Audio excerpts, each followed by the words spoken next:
మీరు వింటున్నారు global voice వార్తలు. నాగార్జునసాగర్ డివిజన్ పరిధిలోని 3 రేంజ్లు కంబాలపల్లి, దేవరకొండ, నాగార్జునసాగర్ రేంజ్లకు centre for wildlife studies Bengaluru వారి ఆధ్వర్యంలో law enforcement, wildlife monitoring పైన ట్రైనింగ్ నిర్వహించడం జరిగింది.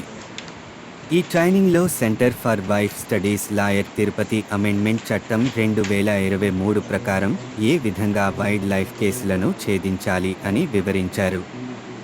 1972 వైల్డ్ లైఫ్ ప్రొటెక్షన్ యాక్ట్ చట్టంలో వచ్చిన మార్పులను ఈ 2023 చట్టం ప్రకారం ఏ విధంగా కేసులు బుక్ చేయాలి అని తెలపడం జరిగింది. ఈ ట్రైనింగ్లో సంగీత, ఫారెస్ట్ డివిజన్ ఆఫీసర్, నాగార్జునసాగర్ మరియు దేవరకొండ, కంబాలపల్లి, నాగార్జునసాగర్ రేంజ్ అధికారులు, డిప్యూటీ రేంజ్ ఆఫీసర్లు, సెక్షన్ ఆఫీసర్లు, బీట్ ఆఫీసర్లు మరియు బేస్ క్యాంప్ వాచర్లు పాల్గొన్నారు. Centre for wildlife studies నుండి అధికారులు తిరుపతి, బెంజమిన్ మరియు బాపురెడ్డి పాల్గొన్నారు.